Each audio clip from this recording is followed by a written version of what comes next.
حاضر مجلس، جیسا کہ ابھی اعلان ہوا کہ انشاءاللہ ماہ رمضان میں فجر کے درس میں سیرت صحابہ پر ہم انشاءاللہ روشنی ڈالنے کی کوشش کریں گے، جس سے ہم یہ سیکھیں گے کہ صحابہ کرام کی زندگی سے ہم کیا اسباق حاصل کر سکتے ہیں، صحابہ کرام کی زندگی دور حاضر کے لیے کیسے نمونہ ہو سکتی ہے، کیا صحابہ کرام کے حالات اور ہمارے حالات میں کوئی فرق ہے، کیا صحابہ کرام کا زمانہ اور ہمارے زمانے میں کوئی بڑا فرق ہے۔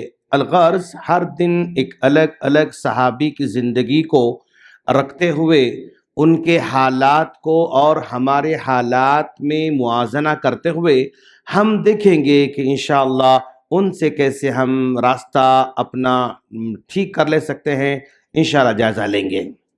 آج ہم عمومی طور پر صحابہ کرام کے سلسلے میں ایک عمومی روشنی ڈالیں گے انشاءاللہ۔ کیوں؟ اس لیے کہ صحابہ کرام کا جو مقام ہے اس مقام کو تو ہم حاصل نہیں کر سکتے ہیں، لیکن صحابہ کرام کے طریقے پر چل سکتے ہیں۔ صحابہ کرام کا مقام کیوں حاصل نہیں کر سکتے؟ اس لیے کہ صحابہ کرام نے اللہ کے رسول سے ملاقات کیا تھا اور ہم ملاقات نہیں کر سکتے ہیں۔ صحابہ کرام نے اللہ کے رسول کے پیچھے لمبی لمبی نمازیں پڑھی تھیں، آج ہم نمازیں نہیں پڑھ سکتے ہیں۔ صحابہ کرام اللہ کے رسول کے ساتھ جنگ احد میں ہیں، جنگ خیبر میں ہیں، جنگ بدر میں ہیں اور جنگ تبوک میں ہیں، اور الگ الگ جنگوں میں صحابہ کرام نبی کے ساتھ رہ رہے ہیں، لیکن ہم ایسا تو نہیں کر سکتے ہیں۔ صحابہ کرام کا زمانہ مشکل کے حالات کا تھا، تکلیف دہ تھا، غریب صحابہ بھی ہیں، مالدار صحابہ بھی ہیں اور قبیلے والے مخالفت کرنے والے لوگ بھی ہیں۔ الغرض حالات ان کے بہت مشکل تھے، لیکن اس کے باوجود ہی ڈٹے ہوئے رہے تھے۔ ہم صحابہ کرام کے راستے پر چل سکتے ہیں۔ صحابہ کرام کے اندر جو خوبیاں آئیں وہ ساری کی ساری خوبیاں اللہ کے رسول صلی اللہ علیہ وسلم کی آئیں۔ اللہ کے رسول صلی اللہ علیہ وسلم کا ایمان اور یقین ہم حضرت ابوبکر صدیق رضی اللہ تعالیٰ عنہ میں دیکھتے ہیں۔ اللہ کے رسول صلی اللہ علیہ وسلم کا انصاف، عدل عمر فاروق رضی اللہ تعالیٰ عنہ کی پرسنالٹی میں ہم دیکھتے ہیں۔ اللہ کے رسول صلی اللہ علیہ وسلم کی حیا، اللہ کے رسول صلی اللہ علیہ وسلم کی سخاوت ہم عثمان غنی رضی اللہ تعالیٰ عنہ میں دیکھتے ہیں۔ اللہ کے رسول صلی اللہ علیہ وسلم کی فراست کو، دور اندیشی کو ہم حضرت علی رضی اللہ تعالیٰ عنہ کی پرسنالٹی میں ہم دیکھتے ہیں۔ اللہ کے رسول صلی اللہ علیہ وسلم کی بہادری کو، شجاعت کو ہم خالد بن ولید رضی اللہ عنہ کی پرسنالٹی میں دیکھتے ہیں۔ اللہ کے رسول صلی اللہ علیہ وسلم کی امانت داری کو ابو عبیدہ بن جراح رضی اللہ تعالیٰ کی پرسنالٹی میں ہم دیکھ رہے ہیں۔ اللہ کے رسول صلی اللہ علیہ وسلم کا علم عبداللہ بن مسعود رضی اللہ تعالیٰ کی پرسنالٹی میں، معاذ بن جبل رضی اللہ عنہ کی پرسنالٹی میں ہم دیکھ رہے ہیں۔ یعنی یہ صحابہ کرام کے اندر جو خصوصیات آئی نا، وہ اللہ کے رسول صلی اللہ علیہ وسلم کی خصوصیات کو انہوں نے اڈاپٹ کیا۔ جس صحابی کے اندر جس طرح کا میلان پایا جاتا تھا، انہوں نے اللہ کے رسول کی سیرت کو کیچ کر لیا۔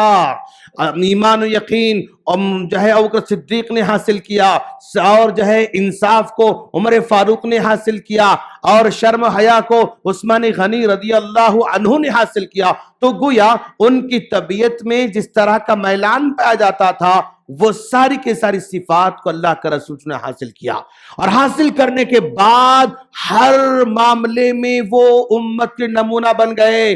اگر انہوں نے صبر کیا تو ساری دنیا والوں کے لیے صبر میں نمونہ بن گئے۔ اگر انہوں نے تجارت کیا تو ساری دنیا والوں کے لیے تجارت میں نمونہ بن گئے۔ اگر انہوں نے مہمان نوازی کی تو ساری دنیا والوں کے لیے مہمان نوازی میں مثال بن گئے۔ انہوں نے جو بھی کیا اس میں وہ مثال بن گئے۔ تو یہ ہمیں بتا رہا ہے کہ ہم اپنے میدان میں ہم جو بھی کریں گے ہمیں اس میدان کا نمونہ بننا ہوگا۔ اگر ہم تجارت کے میدان میں جانا چاہ رہے ہیں، صحابہ کرام کے نمونے کو لے کر آج کے دور میں نمونہ سیٹ کرنا ہوگا۔ اگر ہم مہمان نوازی میں جاتے ہیں، صحابہ کرام کے نمونے کو سیٹ کرنا ہوگا۔ اگر ہم انصاف کے میدان میں جاتے ہیں اور عدالت کے میدان میں جاتے ہیں تو صحابہ کرام کی عدالت کے نمونے کو دور حاضر میں سیٹ کرنے کی ضرورت ہے۔ اگر ہم جود و سخا میں جاتے ہیں تو صحابہ کرام کے نمونے کو آج ہم اپنے دور میں سیٹ کرنے کی ہم کوشش کر سکتے ہیں، راستے پر چل سکتے ہیں۔ صحابہ کرام ذرا دیکھو آپ، آج ہم چھوٹے چھوٹے حقوق لڑتے ہیں دوست۔ ٹرین میں اگر سیٹ نہ ملے تو ہم لڑتے ہیں، جگہ نہ ملے تو ہم لڑتے ہیں، دعوت میں اگر چیئر نہ ملے تو ہم مایوس ہو جاتے ہیں، لڑتے ہیں۔ ہم چھوٹے چھوٹے معاملات میں حقوق کے لیے لڑتے ہیں۔ اللہ کے رسول صلی اللہ علیہ وسلم کے پاس دو صحابہ آتے ہیں اور دونوں کے دونوں صحابہ نے ایک زمین کے بارے میں دعویٰ کیا۔ یہ صحابی کہتے ہیں کہ اللہ کا رسول یہ میری زمین ہے، اور یہ صحابی کہتے ہیں کہ اللہ کا رسول یہ میری زمین ہے۔ اب اللہ کے رسول صلی اللہ علیہ وسلم دیکھا کہ دعویٰ کرنے والے یہ بھی ہیں، دعویٰ کرنے والے یہ بھی ہیں۔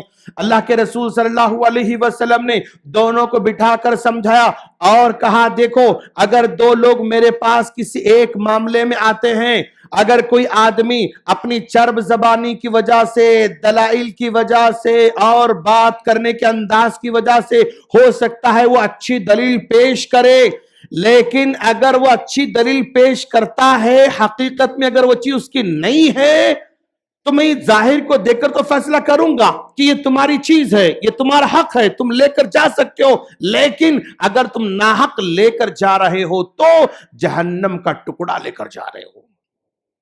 اللہ کے رسول کہہ رہے ہیں میں ظاہر میں دیکھ کر فیصلہ کروں گا، لیکن حقیقت اگر اس کے برخلاف ہے، حقیقت اس کی بالکل الگ ہے، تو یاد رکھنا جو آدمی ناحق لے کر جا رہا ہے وہ جہنم کا ٹکڑا ہے، لے کر جا رہا ہے۔ تو دونوں کے دونوں صحابہ کرام نے اللہ کے رسول سے کہا اللہ کا رسول یہ ان کی زمین ہے، اور یہ کہتے ہیں اللہ کا رسول ان کی زمین ہے۔ یعنی انہوں نے نمونہ سیٹ کیا، انہوں نے ایگزامپل سیٹ کر دیا کہ حقوق کی بات آ جاتی ہے اور جہنم کی بات آ جاتی ہے، ڈرنے کی بات آ جاتی ہے، تو ان سے بڑا ڈرنے والا دنیا میں ہو ہی نہیں سکتا ہے، ان سے بڑا جہنم کے بعد جہنم سے ڈرنے والا ہو ہی نہیں سکتا۔ یہ نمونہ سیٹ کیا انہوں نے۔ جب گناہ کی بات آتی ہے، جب کوئی ندامت کی بات آتی ہے، ذرا دیکھیں آپ، قبیلے غامدیہ ایک بڑا مشہور قبیلہ ہے، اور اس قبیلے کی ایک خاتون سے گناہ سرزد ہو جاتا ہے۔ گناہ سرزد ہونے کے بعد انہیں احساس ہوتا ہے کہ میں نے گناہ کیا ہے، اور اس احساس کی وجہ سے نبی کے پاس آتی ہیں اور آ کر کہتے ہیں کہ اللہ کا رسول میں نے گناہ کیا ہے۔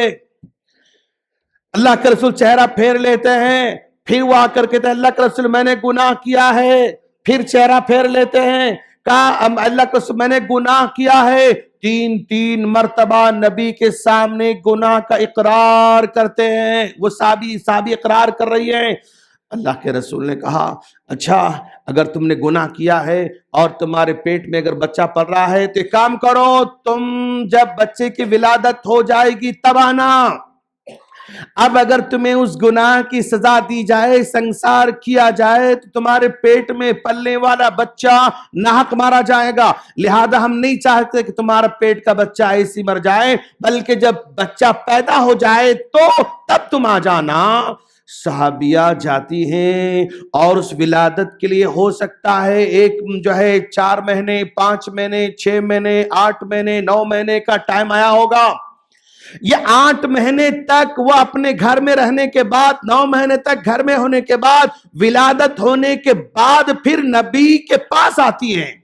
یہاں غور کرنے کی بات یہ ہے کہ وہ جو پیریڈ تھا کتنا تھا حدیث میں تو نہیں ہے، اوکے، ممکن ہے 2 مہینے ہوں گے، 6 مہینے ہوں گے، 9 مہینے ہوں گے، لیکن 9 مہینے اگر ہم مان کے چلیں تو 9 مہینے تک ان کو گناہ کا احساس مسلسل کچوکا دیتا رہا۔ 9 مہینے تک بے چین رہیں، اور 9 مہینے گزرنے کے بعد ولادت کے بعد اللہ کے رسول نے بلا نہیں بھیجا جاؤ اس خاتون کو لے کر آؤ، کیا مسئلہ ہوا اس کا؟ خاتون خود نبی کے پاس آتی ہے۔ تو گویا ایک پرسنالٹی جب گناہ کرتی ہے صحابیہ کی شکل میں تو وہ اپنے گناہ پر ندامت مسلسل کر رہی ہے۔ آج اگر ہم گناہ کرتے ہیں، ایک دن ہو سکتا ہے ذرا ملال ہو، 2 دن ملال ہو، اس کے بعد ہم نارمل ہو جاتے ہیں۔ اگر کسی کو پتہ نہ چلے تو ہم گناہ کے ساتھ نارمل ہی رہتے ہیں، گناہ کا پتہ چلے تو ہم اب نارمل ہوتے ہیں، گناہ کا پتہ چلے تو ہم پریشان ہوتے ہیں، گناہ کا پتہ چلے تو ہم بے چین ہو جاتے ہیں۔ لیکن وہاں گناہ کرنے کے بعد بے چینی کی وجہ سے اپنے گناہ کا اقرار کر رہے ہیں۔ اس کے بعد اللہ کے رسول کے پاس آتے ہیں، اللہ کے رسول یہ ولادت تو ہو چکی ہے، اب مجھے سنسار کریں، اب مجھ پر پتھر سے مجھے سنسار کریں۔ اللہ کے رسول کہتے ہیں کہ اگر تم کو سنسار کیا جائے گا تو پھر یہ بچے کو دودھ پلانے والا کون ہوگا؟ یہ بچہ بغیر دودھ کے ایسی پریشان ہو جائے گا۔ جاؤ، جب تک یہ روٹی کھانے قابل نہیں بنتا تب تک دودھ پلاتے رہنا، پھر اس کے بعد آنا۔ اب ظاہر بات ہے دودھ پلانے کا جو پیریڈ ہے کم سے کم 2 سال کے آس پاس تو ہوگا، یہ ولادت کا 1 سال اور پھر وہ دودھ پلانے کے 2 سال، 3 سال کا پیریڈ گزرنے کے بعد بھی نبی ان کو نہیں بلا رہے ہیں، خود واپس لوٹ کر آ کر کہتے ہیں اللہ کے رسول آپ مجھ پر حد جاری کریں۔ تو 1 سال 2 سال 3 سال تک احساس ندامت ان کو پریشان کرتا ہے۔ کیسے لوگ ہوں گے کہ گناہ کرنے کے بعد وہ گناہ ان کو ستا رہا ہے، 1 دن نہیں، 2 دن نہیں، مہینہ نہیں، 2 مہینے نہیں، سال نہیں، 2 سال نہیں، مسلسل۔ اگر اللہ کے رسول اور ٹالتے نا اور وہ اسی احساس ندامت میں وہ جیتی اور پھر واپس نبی کے پاس آتی۔ اور سیرت نگار کہتی ہیں کہ اگر اللہ کے رسول عمر بھر اس کو تھوڑا مہلت دیتے جاتے تو عمر بھر وہ احساس ندامت میں جیتی اور ہر سال نبی کے پاس آ کر کہتے کہ اللہ کے رسول مجھ پر یہ حد جاری کریں۔ ایک گناہ ساری زندگی کو تڑپا سکتا ہے، ایک غلطی ساری زندگی تڑپا سکتی ہے۔ یہ تھے صحابہ کرام۔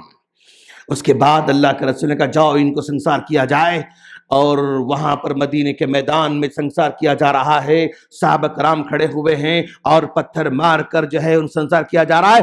ایک چھینٹا خالد بن ولید رضی اللہ عنہ پر پڑتا ہے، اور خالد بن ولید رضی اللہ عنہ کو وہ خون کا قطرہ ناگوار گزرتا ہے تو اللہ کے رسول صلی اللہ علیہ وسلم نے کہا اے خالد اس خاتون نے ایسی توبہ کی ہے، اگر اس توبہ کو مدینے کے 70 گنہگاروں پر تقسیم کیا جائے تو اللہ 70 گنہگاروں کو معاف کر سکتا ہے، اتنی بڑی عظیم توبہ اس خاتون نے کر رکھی ہے۔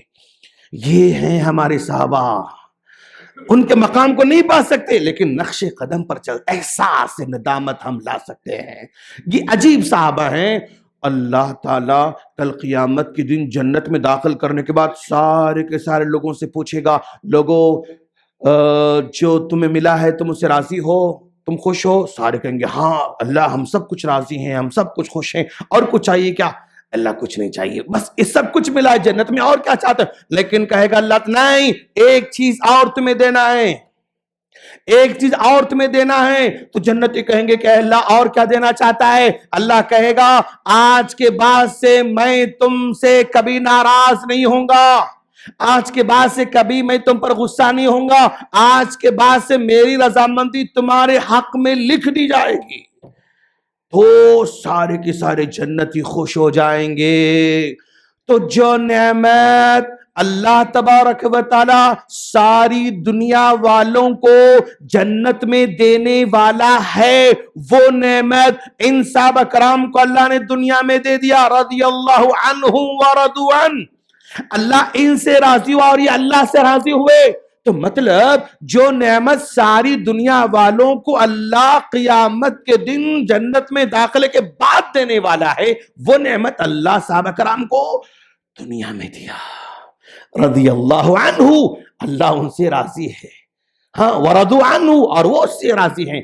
تو انشاءاللہ ہم صحابہ کرام کی زندگی کو ٹٹولیں گے، دیکھیں گے کہ بھئی ہم کہاں اپنی زندگی میں لا سکتے ہیں، کیسے فٹ کر سکتے ہیں، کیسے جو ہے سبق لے سکتے ہیں۔ انشاءاللہ ہر دن تھوڑا تھوڑا ہم آگے بڑھتے رہیں گے۔ اللہ سے دعا ہے اللہ ہم تمام کو صحابہ کرام کی سیرت کو پڑھ کر اپنے سینوں کھولنے کی توفیق عطا فرمائے۔ آمین۔ السلام علیکم ورحمۃ اللہ وبرکاتہ۔